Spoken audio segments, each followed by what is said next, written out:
I live with my parents and my brother. It's always been a dream of my parents to adopt me and bro, our bio kids. And they had come to the decision that they want to adopt an older kid. They got matched with Jess, who is 13.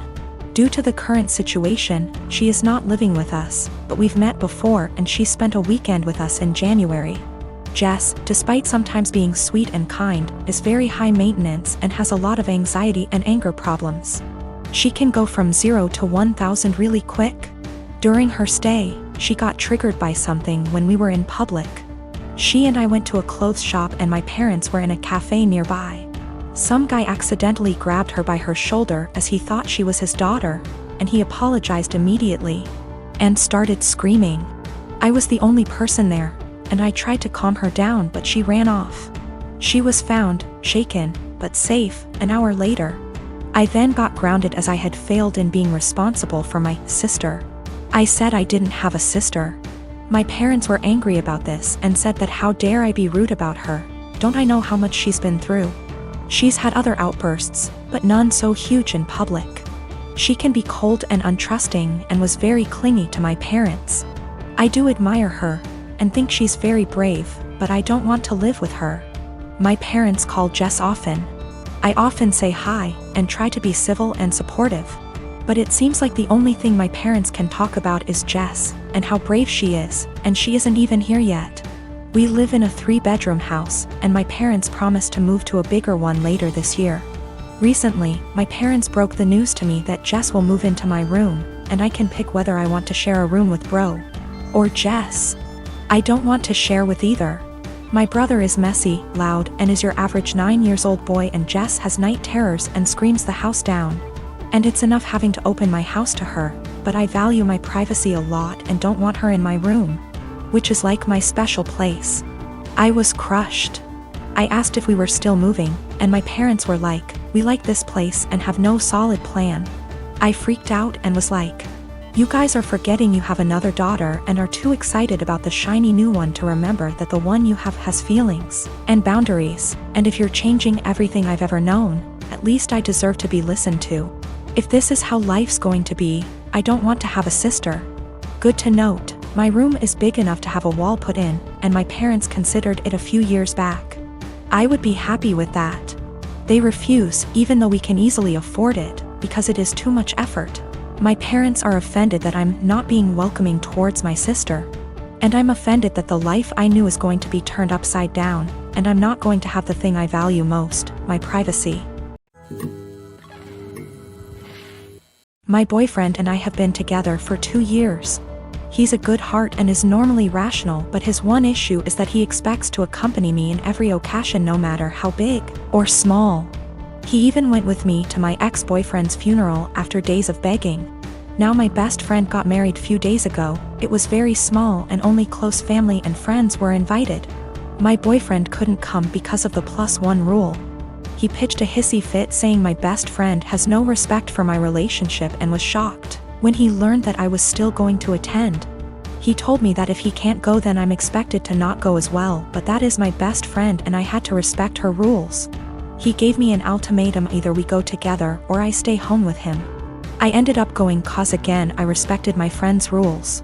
He was angry with me and kept calling the entire 2-hour drive, then stopped. Later I got a text from his friend telling me he, my boyfriend, got into an accident and was taken to the hospital. I freaked out. He gave me the address and I had to leave the wedding and told my friends why. I was crying the entire drive home and kept calling his friend but got no response. I arrived to the hospital and asked about my boyfriend and they checked and told me he wasn't there. My anxiety reached 160% as I kept calling his friends one by one. I just went home and there he was, along with his friend. He saw me and said that he was sorry, but this was the only he can get me home after I left him alone. After the initial shock, I just blew up yelling at him about lying and making me leave my friend's wedding, and having me literally go to the hospital and freaking out cause of him. I kicked his friend out and we got into an argument. He kept talking about how much I love him, thus I left, which is my own doing, not his, and he was just trying to see if I really chose my friend's wedding over him. He then argued that my friend caused this and I shouldn't agree with her to exclude him. I said what he did was horrible and called him horrible and then went to my room. It was awful cause my friends kept calling to check in on him cause they thought he was really at the hospital. He said I overreacted and that I yelled at the wrong person. He has a history of mental health issues but got better the past few months. He also had a recent death in his family which really affected his health generally. I want to point out me and my brother have two different fathers. I lost my father last year to cancer. He left me 90% of his stuff including his family home that was left to him by his dad. It's been in their family for over 100 years. My brother and my dad didn't have a relationship but he did leave him $10,000. My mom was pissed at the will reading but since she got $10,000 she couldn't do anything about it. For the past year me and her live okay together. She went on acting like it was her house like before, which I had no problem with till in May my brother and his girlfriend moved in. Without even asking me. They're messy, entitled, and rude. I told them in July I want them out by September because they don't pay for anything nor wash a dish. In August they announced they were pregnant and my sil smugly said, "Guess we won't be moving out now." It didn't go down well, but when I told them I wanted them out my mom and brother basically laughed in my face. Well, the past few months have been hell. They become worse than before and my mom enables it, then demands me to treat my sil like a princess because she's pregnant. I once had to wait outside McDonald's till they opened to get her a McMuffin. Well, here where I may be the asshole. Because my sil is pregnant, she eats everything she sees, like the cupcakes my friend made me for my birthday. She ate all 6, didn't even get to try them. I can't even make my lunch the night before because when I go to get it, it will be gone. She'll have a smug look on her face while rubbing her belly, then laugh and say, "I couldn't help myself, blame the baby." If I put stuff in my room, my mom will open the door with the spare key. Sil can go through my mini fridge. Well, a week ago I was running late to collage. I didn't have time for my breakfast or to make lunch, and I had to go to work straight after, so all I had that day was a bar of chocolate. When I got home I was starving. I made myself dinner. While it was cooling down I went to use the bathroom. I must have been in there 10 minutes at most. By the time I came out she had 70% of my dinner ate. And I literally lost my shit. Of course she started crying. My mom and brother started screaming at me for making her cry, making excuses, like how she couldn't help it and it was my fault for leaving food around her.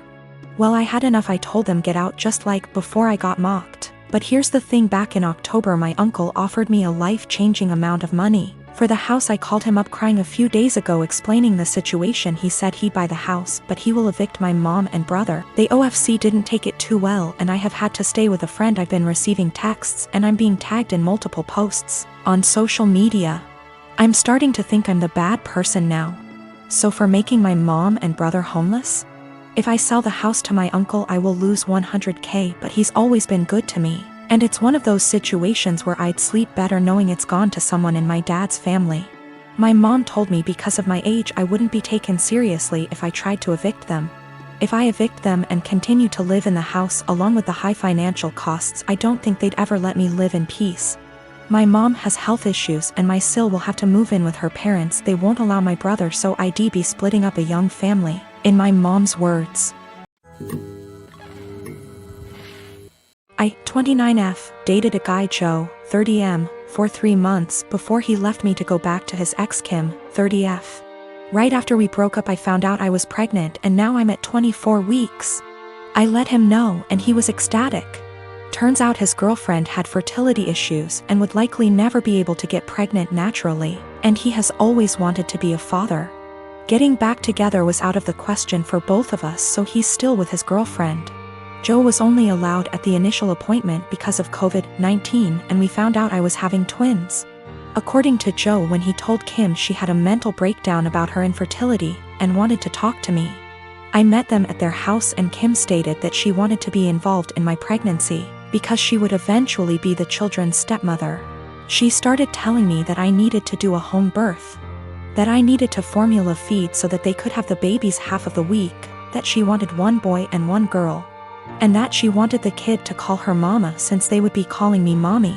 I shut her down and said I would make the best choices for my children and my body and left. Kim continued to be overbearing and texting me every day about my eating habits, exercise habits, and ing about how her job wouldn't let her take maternity leave. At the virtual genetics counseling appointment, She attended instead of Joe and took over the whole meeting trying to talk about her family history which wasn't relevant. When it came time for my 20-week level 2 scan, they allowed me one guest and Joe suggested I take Kim instead of him, which I refused to do. Joe did end up coming and he found out the gender because I wanted to keep it a surprise for me so we could throw a gender reveal party. I put a pregnancy announcement on my social media and then she put up an announcement saying they were expecting twins. The non-traditional way, and how blessed she was. I was irritated but I kept my mouth shut. Then she threw a gender reveal party and posted it on social media. I wasn't even invited. She also announced that she's having a baby shower. I commented on her posts and told her to stop treating me like a surrogate, that the kids weren't hers.